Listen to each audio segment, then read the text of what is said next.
Di antara perkara-perkara yang disunahkan pada 10 Muharram sejak hari ini, sejak jam sekarang ini sampai besok, di antara yang disunahkan adalah memperbanyak belanja keluarga.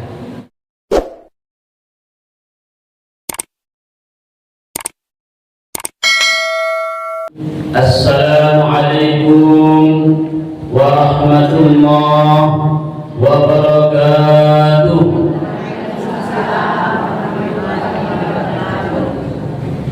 Alhamdulillahi rabbil alamin, nahmaduhu wa nasta'inuhu wa nastaghfiruhu wa na'udzu billahi min shururi anfusina wa sayyiati a'malina. Man yahdihillahu fala mudilla lahu wa man yudlilhu fala hadiya lahu. Ashhadu an la ilaha illallah wahdahu la syarika lahu.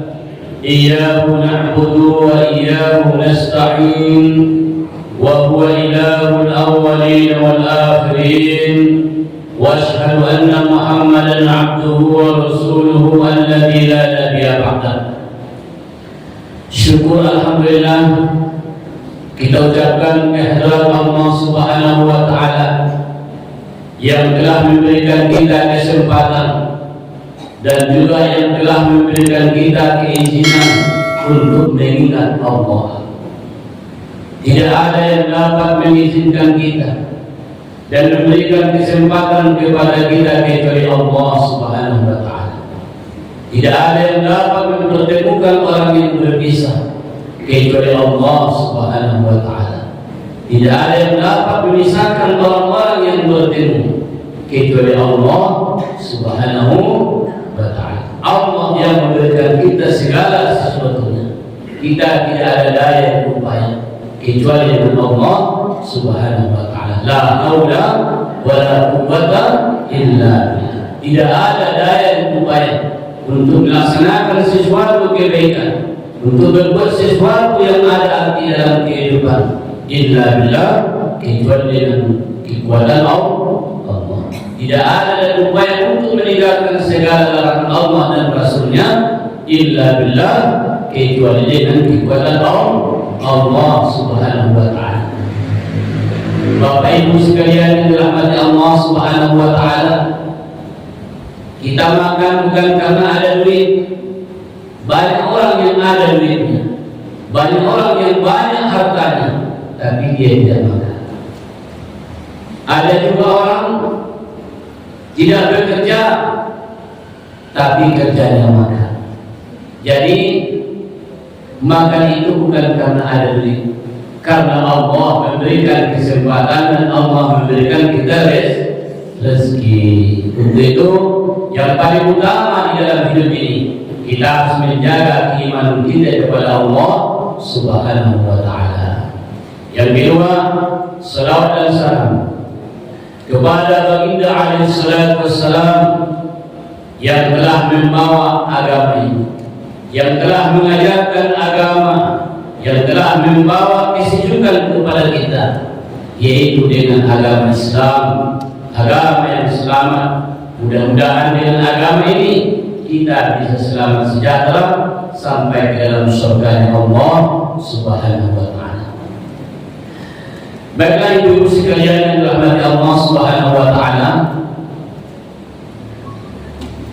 karena waktu kita tidak banyak, alangkah baiknya kita pergunakan waktu yang singkat ini. Yang pertama, kita akan membacakan istighfar, memohon ampun kepada Allah Subhanahu wa ta'ala, berzikir bersama-sama, berzikir bersama-sama. Mudah-mudahan zikir yang akan kita wajib istighfar ini membawa barakah di dalam kehidupan kita. Amin ya rabbal alamin. Baiklah, akan kita mulai zikir bersama. Astaghfirullahaladzim alladzi la ilaha illa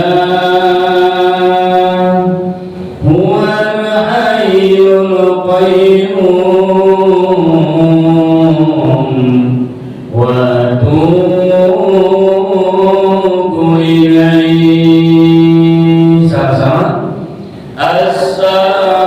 الله العظيم الذي لا إله إلا هو الحي القيوم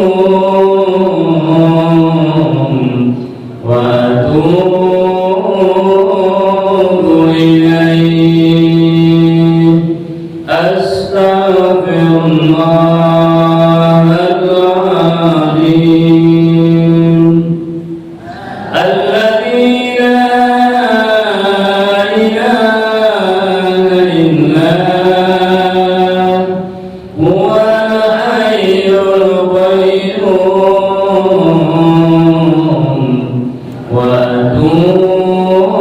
وأتوب إليه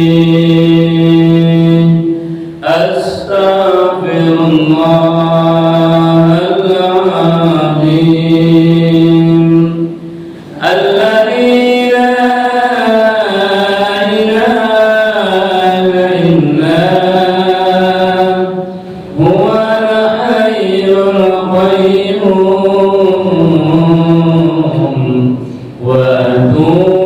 وأتوب إليه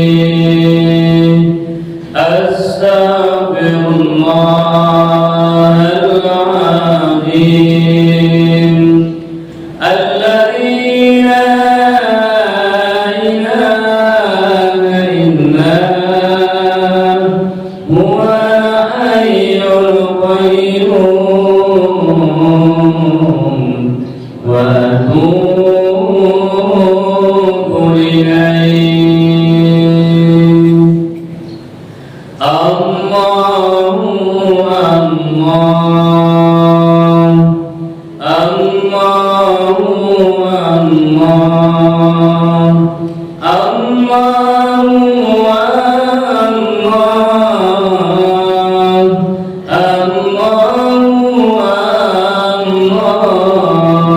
sama-sama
Allahu walhamdulillah wa la ilaha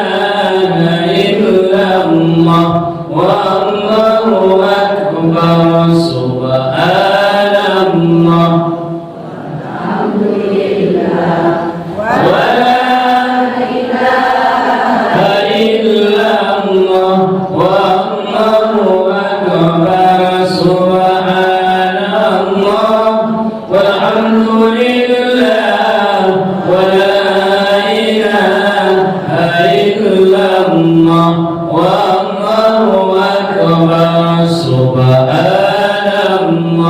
walhamdulillah wa la ilaha illallah wallahu akbar, subhanallah walhamdulillah wa la ilaha illallah wallahu akbar, wa la haula illa billahil aliyyil azim. Kita bacakan kalimat Allah sambil hati kita menjerit menangis memohon kepada Allah dengan nada menyeru Allah. Allah, Allah, Allah,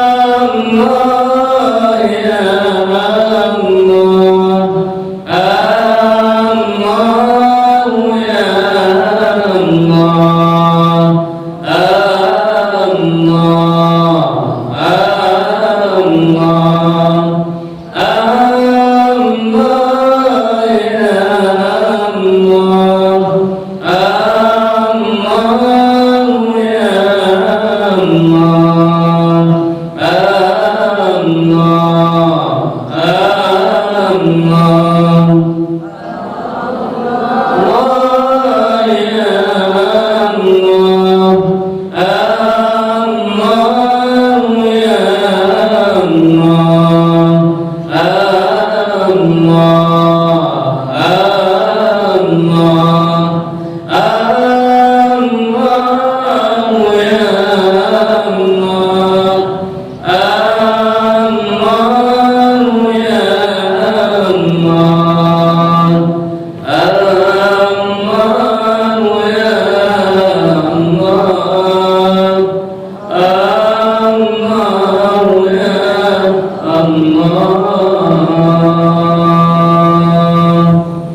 hasbunallah wa ni'mal wakil. Serahkan diri kepada Allah.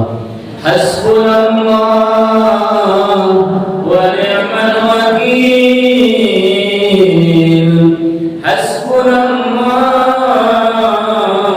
wa ni'mal wakil. Hasbunallah wa ni'mal wakil. Hasbunallah wa ni'mal wakil. Kalimatani khafifatani 'ala lisan wa sakinatani fil mizan wa habibatani ila rahman. Dua kalimat yang sangat mudah dibacakan, dua kalimat yang sangat berat dalam timbangan, dua kalimat yang sangat disukai oleh Tuhan. Siapa yang membaca dua kalimat ini 100 kali sebelum subuh, akan datanglah rezeki itu berlari mencari dia. Subhanallah wa bihamdihi, subhanallahil azim, subhanallah wa bihamdihi, subhanallahil azim, subhanallah, subhanallahil azim. Bagi orang-orang yang membaca dua kalimat ini, dibaca sebelum 100 kali sebelum subuh ataupun sebelum kita sholat subuh, di antara azan dengan iqamah, bacakan subhanallah walhamdulillah subhanallah azim subhanallah walhamdulillah subhanallah azim, ya'tika rizqu muqrimatan, akan datanglah rezeki itu berlari mencari kita. Kesempatan untuk membaca zikir itu, kesempatan untuk membaca dua kalimat itu juga sudah merupakan rezeki yang besar Allah berikan.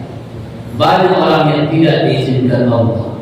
Allah tidak memberikan izin dan tidak memberikan kebolehan kepada orang-orang membaca, kecuali orang-orang yang dapat rahmat dari Allah Subhanahu wa Ta'ala. Siapa yang mau banyak rezekinya, bertuah rezekinya, bertuah hidupnya, bacalah kalimat ini 100 kali sebelum subuh. Subhanallah wa bihamdihi, subhanallahil azim, subhanallah wa bihamdihi, subhanallahil azim, subhanallah wa bihamdihi, subhanallahil azim. Alhamdulillahi rabbil alamin. Jamaah sekalian, para ibu-ibu yang dirahmati Allah Subhanahu wa Ta'ala, adapun kajian kita di sore hari yang berbahagia ini, insyaallah kita akan membahas sedikit, yaitu fadilah hari Asyura.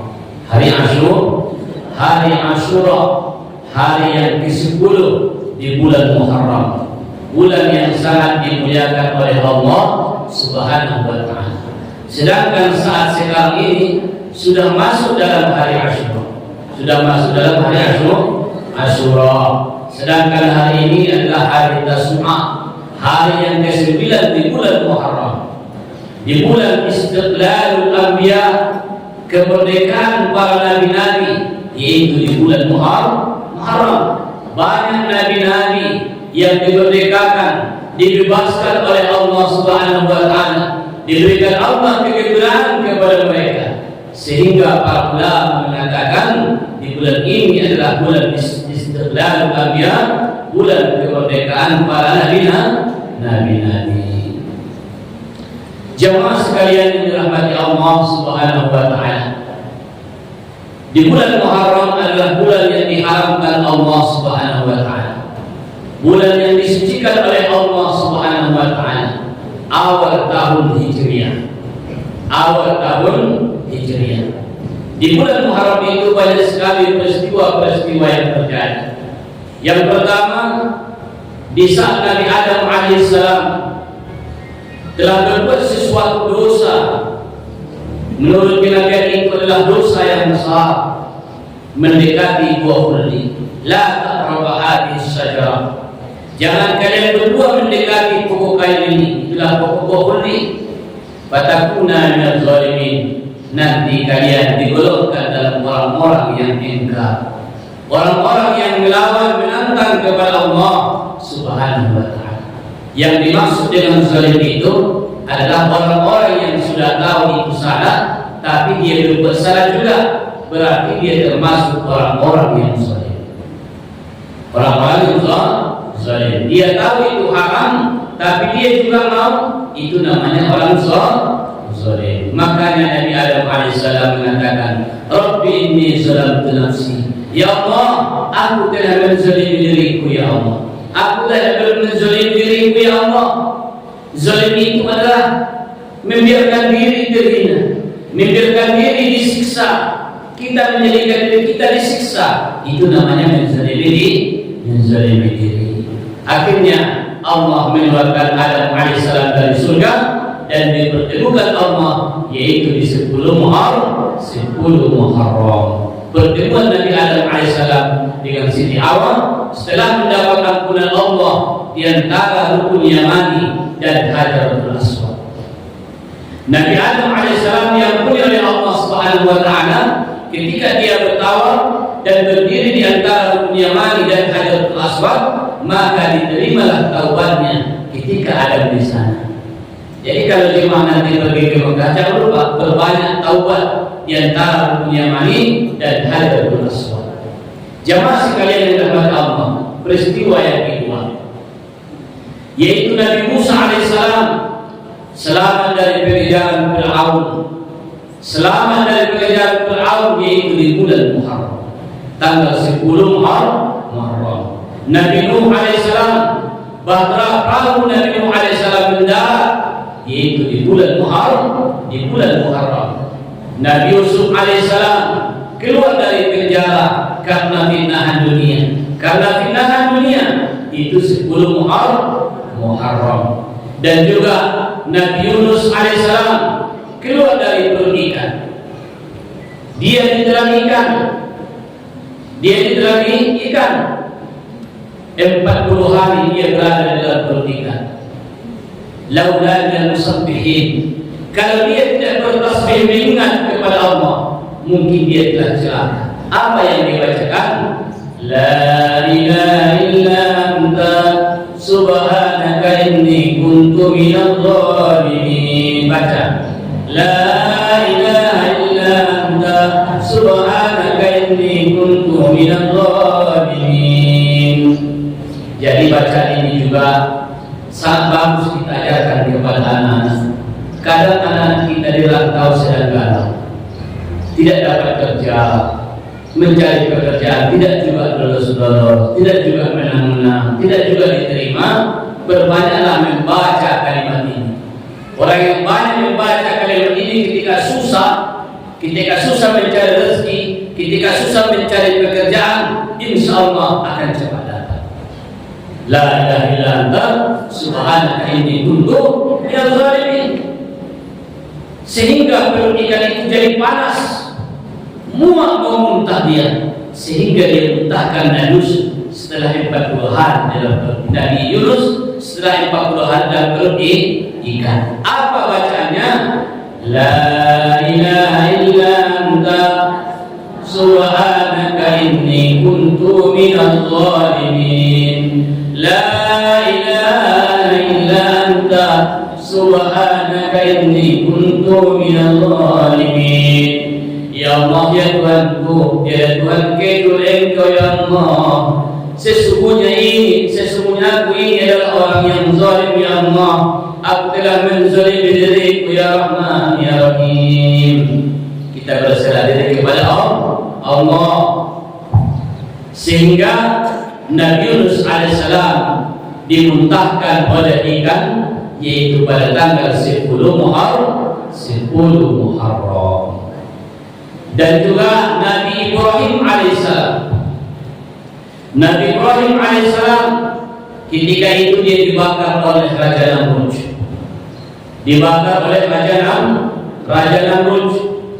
Dibakar dengan api, unggun api yang sangat besar. Coba kita lihat, dia dilemparkan ke dalam api, dilemparkan dari atas bukit ke dalam api. Enggak bisa dihantarkan, dibuang begitu saja, tidak bisa.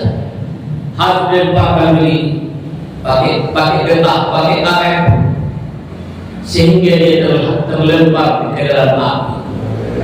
Di dalam api dia tidak pernah merasa panas, bahkan dia sangat sejuk, karena Allah perintahkan kuni barda wa salam ala Ibrahim. Wahai api, jadilah engkau sejuk, sehingga Nabi Muhammad merasa kesejukan. Sejuk dia rasakan dalam api. Padahal biasanya api itu adalah membakar. Tapi kenapa Ibrahim tidak membakar? Karena Allah yang menjaga Nabi Ibrahim alaihissalam. Karena api itu tidak bisa memberikan mudarat, karena api itu tidak bisa memberikan manfaat, karena Allah itu yang memberikan mudarat dan manfaat. Bukan makanan, karena kita makan nasi makan yang kenyang, enggak. Kita kenyang itu karena dikenyangkan Allah Subhanahu wa taala. Kita sembuh bukan karena berobat ke dokter, itu sebab. Tapi kita tidak boleh terlalu yakin kepada sebab. Kita harus yakin kepada Allah Subhanahu wa taala. Kalau kita sakit, wajib berobat. Tapi tidak boleh yakin kepada obat, harus yakin kepada Allah Subhanahu wa taala. Yakin itu kita harus tetap kepada Allah Subhanahu wa taala. Harus tetap kita jaga keyakinan kita kepada Allah Subhanahu wa taala. Allah yang memberikan segala sesuatunya, Allah yang memberikan kita minuman, Allah yang memberikan kita makanan. Jangan pun kita mencari rezeki, kalau memang sudah rezeki pasti akan datang. Pasti akan datang. Jangan pun dicari rezeki itu. Kalau memang kita harus punya mobil, rezeki itu pasti akan sampai kepada kita. Pada suatu ketika dekat. Pada suatu ketika Imam Syafi'i sampai di Madinah Al-Munawwarah. Ini adalah di rumah Imam Malik. Imam Malik gurunya Imam Syafi'i. Mazhab Malik ini adalah gurunya Imam Syafi'i. Pada suatu ketika mereka bercerita dan berdiskusi masalah rezeki, bahwasanya rezeki itu telah ditakdirkan oleh Allah Subhanahu wa taala kepada seseorang. Kalau sudah rezeki dia tidak akan kemana. Jangan pun dicari, rezeki itu pasti datang, kata Imam Malik. Imam Syafi'i membantah sedikit, wahai guru, enggak mungkinlah rezeki itu milik kita kalau tidak dicari. Enggak mungkin rezeki itu akan datang kalau tidak dicari, guru. Jadi rezeki itu menurut saya harus kita cari dan kita harus bekerja dalam hidup ini. Bagi saya itu hukumnya wajib. Apa kata Imam Malik? Tidak, enggak. Kalau memang sudah rezeki, datang itu. Jangan pun dicari. Iya, jangan pun dicari. Kalau memang rezeki kau datang itu, kata Imam Malik. Dia pikir, enggak mungkin lah. Enggak mungkin lah, bro. Beras itu tidak akan datang kalau tidak ditanam. Mobil itu tidak bakal datang, tidak bakal kita punya mobil kalau kita tidak bekerja. Datang itu, kata guru. Sehingga mereka sepakat. Bagaimana kalau diskusi kita kali ini kita sepakati bahwasanya kita tidak sependapat. Nah, itu sepakatnya. Mereka sepakat berdua untuk tidak sependapat dalam masalah rezeki. Kata Imam Malik, kalau memang sudah rezeki kita, dia tidak akan kemana. Jangan pun dicari, kalau rezeki kita pasti akan datang di hadapan kita. Oke lah guru, tapi saya tidak sepakat dengan guru. Kita tidak sependapat. Menurut saya, rezeki itu wajib dicari. Dapat tidak dapat, yang penting wajib mencari rezeki, kata Imam Syafi'i. Makanya kalau kita mazhab Syafi'i di Indonesia, mencari rezeki itu punya wajib. Dapat tidak dapat itu bukan tugas kita, tapi bekerja itu wajib. Akhirnya Imam Syafi'i keluar dari rumahnya Imam Malik. Dia keluar dari rumahnya Imam Malik, keluar ke pasar-pasar.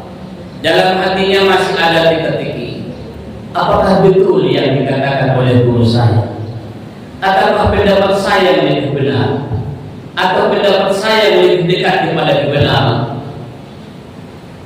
Inilah yang dikatakan oleh Imam Syafi'i dalam hatinya, teka-tekinya itu.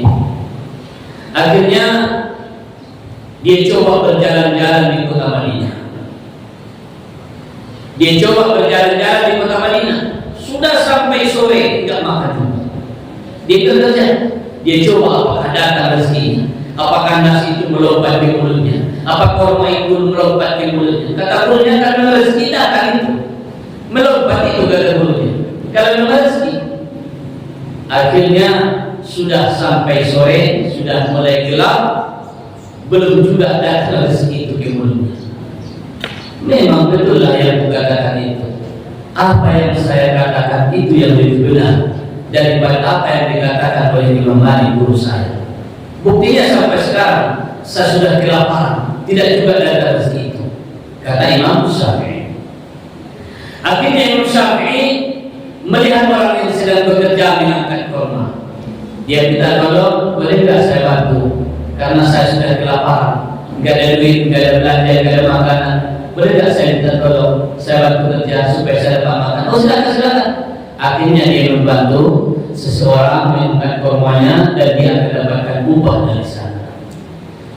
Setelah itu dia makan, dapat upah, dia beli makanan, dia sudah makan. Kemudian dia mau pergi ke rumah gurunya, Imam Malik. Mau mengatakan kepada Imam Malik bahwasanya pendapatnya itu lebih benar daripada pendapat Imam Malik. Kemudian karena dia mau ke rumah gurunya, dia lihat masih ada lagi sisa duitnya. Oh ada lagi duit ini. Gak enak pula nanti kalau aku ke rumah guru gak bawa oleh-oleh. Aku beli nasi lah kata. Tadi dia udah makan. Akhirnya dia beli nasi untuk gurunya. Setelah itu sampai di rumah guru, diketok pintu. Imam Malik menjawab, ada apa? Siapa itu? Imam Syafi'i. Oh, gimana kau Syafi'i? Sudah sampai di mana perjalanan? Sudah sore seperti ini baru kau datang. Ada apa cerita? Apa kata Imam Syafi'i? Ya guru, saya mau menyampaikan berita gembira. Menurut saya dan menurut pendapat saya, apa yang saya jawab kepada guru pagi tadi, bahwasanya rezeki itu memang harus dicari. Aku sudah mencoba pendapat guru. Setelah kita berpisah pagi tadi sepakat untuk tidak sependapat, aku keluar berjalan ke sana kemari. Aku tidak menanya rezeki, aku tunggu rezeki, tapi tidak datang juga rezeki. Sampai aku kelaparan wahai. Akhirnya di sore tadi aku meminta kerja, menawarkan jasa kepada orang lain sehingga mereka memberikan aku upah. Setelah itulah baru aku makan.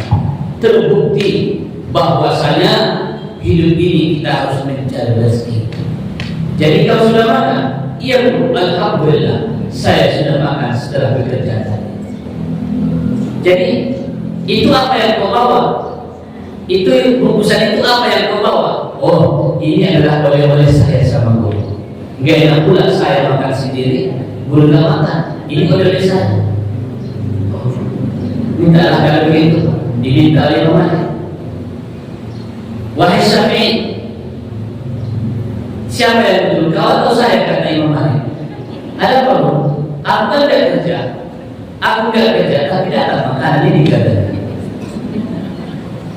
Kau bilang harus bekerja baru makan, sedangkan saya enggak bekerja, enggak keluar rumah, dari tadi aku duduk di sini tak makan.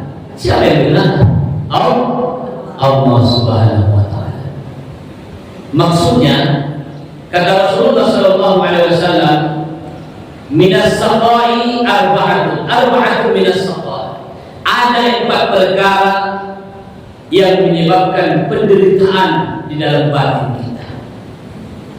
Yang pertama itu adalah qaswatul qalbi, picik pendapat. Picik pendapatnya, sempit pendapatnya, sempit pemahamannya tentang agama. Kalau enggak pendapat dia enggak betul, kalau enggak dia mengatakan enggak betul, apa yang kata orang enggak betul, kata dia harus betul, kata orang enggak kata-kata, kata dia baru kata-kata, kata orang enggak kata-kata. Apa pendapat orang enggak boleh terima, apalagi orang yang kecil, apalagi orang yang masih muda, apalagi orang yang masih anak-anak. Kau masih anak-anak, kau di mana, kau teman mana, katanya. Ada itu, ada tidak mau menerima pendapat orang lain. Disebabkan karena apa? Karena kepicikan pendapatnya. Sehingga apa yang dikatakan oleh Imam Malik berterima juga di hati Imam Syafi'i, walaupun pada akhirnya mereka tetap sepakat untuk tidak sependapat. Tidak sekedar mereka. Kata Imam Syafi'i wajib mencari rezeki. Dapat atau tidaknya itu bukan urusan kita. Kata Imam Malik tidak wajib mencari rezeki. Kalau sudah rezeki, memang itu adalah milik kita. Kata Imam Malik. Hadirin dirahmati Allah, semua ini adalah sama-sama benar. Sama-sama benar. Kita harus berlapang dada menerima pendapat seseorang tentang agama. Bagaimana agama kita ini? Dari mana agama itu keluar? Selama dia baik, mesti kita terima. Sekalipun keluarnya agama itu, keluarnya makanan itu dari lubang najis, walaupun dia keluar dari lubang najis, kita harus mau. Ibu-ibu mau kan?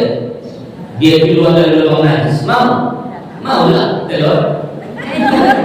Telur kan dari lubang najis. Telur ayam, telur ini, telur bebek semua. Ada yang tak mau telur ini. Mau kita itu. Kena tai lagi, udah keluar jatuh kena tai lagi. Tapi dicuci. Jemaah sekalian yang dirahmati Allah Subhanahu wa Ta'ala. Makanya dalam hidup ini terkadang kita harus mau berlapang dada menerima agama. Makanya suatu ketika Imam Syafi'i pernah berkunjung ke masjidnya Imam Hanafi. Di sana ada murid-muridnya Imam Hanafi. Kemudian Hanafi ini tidak wajib untuk kunut. Akhirnya dia mengimami. Ketika sami Allah yang kedua, rakaat kedua subuh, dia tidak kunut, langsung dia ke bawah. Subhanallah kata makmumnya. Tapi dia tidak ikuti, tidak didengarkan, langsung aja dia sujud dan dia meninggalkan kunut. Akhirnya setelah sholat bertanya murid-muridnya Imam Hanafi, ya Imam, kenapa enggak kunut kamu? Kau kan bersama Syafi'i. Iya, bukan kamu kunut, tapi aku ini berada di masjidnya seorang imam yang masyhur. Aku juga harus menghargai pendapatnya.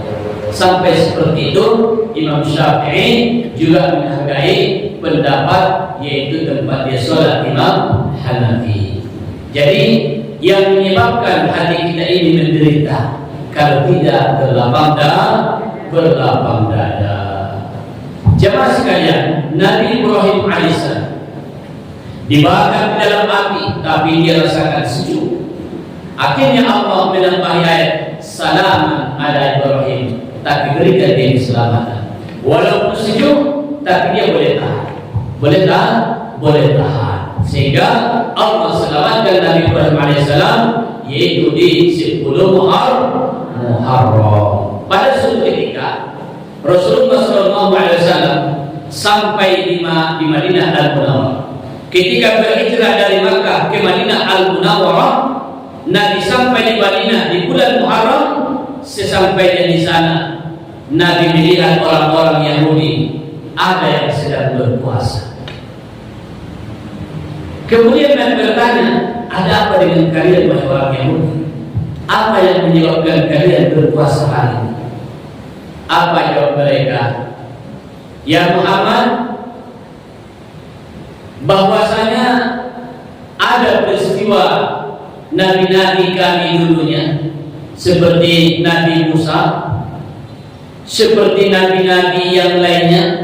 Banyak peristiwa yang sangat bersejarah di mana mereka itu selamat, yaitu di 10 Muharram.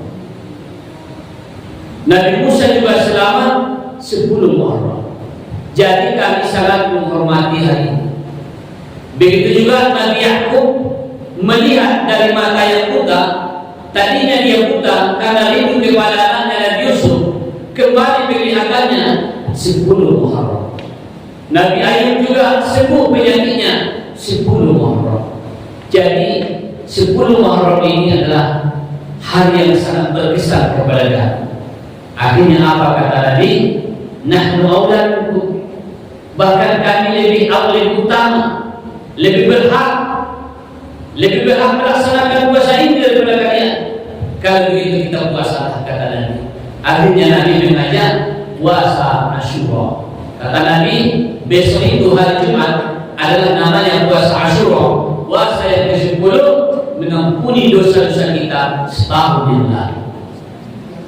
Hadirin yang dirahmati Allah Subhanahu wa taala, di antara perkara-perkara yang disunahkan pada 10 Muharram sejak hari ini, sejak jam sekarang ini sampai besok, di antara yang disunahkan adalah memperbanyak belanja keluarga. Memperbanyak belanja keluarga. Saya tahun ini aja yang absen di kampung. Kalau enggak, kami biasanya besok akan memasak masakan. Malam ini saya ajak anak-anak ke makan KFC. Saya kasih 100.000 orang masuk swalayan. Maka itulah digembirakan keluarga dan anak-anak kita, supaya Allah menggembirakan kita sepanjang tahun. Jadi jangan lupa, sejak keluar nanti gembirakan kawan-kawan, gembirakan anak-anak. Banyakkan belanja. Biasanya hanya belanja 100.000 satu malam. Kalau malam ini bikin 1 juta. Begitu. Kenapa? Karena hari Asyura. Gembirakan keluarga. Tidak mesti besok, malam ini sudah boleh. Malam ini jangan lupa pergi swalayan. Pergi di swalayan, beli. Ada apa mak? Mak tuh belum baik malam ini. Ini adalah 10 Muharram. Kalau Ma membahagiakan kalian, kalau Ma menggembirakan kalian, Ma akan digembirakan Allah setahun yang akan datang. Amin ya rabbal alamin. Jemaah sekalian yang dirahmati Allah. Jadi di antara perkara-perkara yang disunahkan di sebelum Muharram itu adalah tausiatul iyad, memperbanyak belanja keluarga, berikan duit anak-anak, diberikan juga, tapi lebih dari yang biasanya. Jangan lupa menyampaikan kepada mereka ini adalah 10 Muharram, 10 hari Asyura, hari kegembiraan para nabi-nabi. Kita harus turut bergembira karena gembiranya para nabi. Dan juga di bulan Asyura itu, 10 Muharram itu juga disunahkan bagi kita menjumpai para ulama. Seperti ini, alhamdulillah, hadir para guru-guru kita di sini, berjumpa dengan mereka, bergembira dengan mereka yang hidup ataupun yang mati. Kalau ada orang tua kita, guru-guru kita, ziarahlah makam ulama. Ambil kesempatan besok 1 ataupun 2 orang. Kalau nggak ada 2, 10 pun boleh, ya. 10 pun boleh. Kemudian di antara hal yang disunahkan sebelum Muharram itu puasa. Jangan lupa puasa besok. Kalau nggak sanggup setengah hari, 1 hari. Tapi jangan lupa berniat. Kalau kita berniat, nawaitu shaum Asyura, puasa kita sampai jam 7 lupa makan, puasa lagi. Atau jam 10 datang tamu, terpaksa harus makan, dapat pahala enggak? Dapat. Sampai jam 10 dapat pahala, itu kan sunnah. Karena sunnah dapat pahala, dapat. Sudah bersengaja walaupun tak sampai. Sama dengan bersedekah. Satu sak semen 70.000. Kalau semen baru 35.000. Nah seperti itu perkara yang sunnah ini. Tawaf itu tidak bisa 7 pusingan. 1 pusingan pun dapat pahala. Bersedekah itu tidak mesti banyak, sedikit pun banyak, sedikit di sisi kita, banyak di sisi Allah. Jangan lupa ya. Jadi puasa, berniatlah puasa, itu yang paling penting. Berniat puasa besok. Kemudian banyakkan bersedekah. Banyakkan bersedekah kepada anak-anak yatim, kepada fakir-fakir miskin besok insyaallah. Berikan kegembiraan kepada orang-orang tua, janda-janda walaupun dia kaya, tapi dia akan gembira. Gembirakan hati, ya. Ada janda banyaknya, tapi gembirakan hatinya. Yang penting bagaimana supaya besok semua bergembira, ya. Amin ya rabbal alamin. Jadi jangan lupa bahwasanya perkara yang sangat disunahkan adalah memperbanyak belanja keluarga dan anak-anak. Sejak malam ini jangan lupa pergilah ke swalayan, makan ayam geprek, makan ayam penyet, makan ayam beguling, macam-macam lah. Yang penting jangan tidak makan ayam malam ini, ya. Makan yang enak malam ini. Insyaallah. Mudah-mudahan Allah Subhanahu wa taala memberikan keselamatan kepada kita, yaitu di hari Asyura. Allah memberikan kepada kita keberkahan, yaitu di hari Asyura, dan Allah memberikan keberkahan kepada kita dan anak-anak kita, yaitu pada tahun baru Islam ini. Dan mudah-mudahan tahun ini lebih baik bagi kita daripada tahun-tahun yang telah berlalu dalam kehidupan kita. Amin amin ya rabbal alamin. A'udzubillahi minasyaitonir rajim. Bismillahirrahmanirrahim. Alhamdulillahirabbil alamin wassalatu wassalamu ala asyrofil mursalin wa ala alihi wa sahbihi wa sallam ajma'in.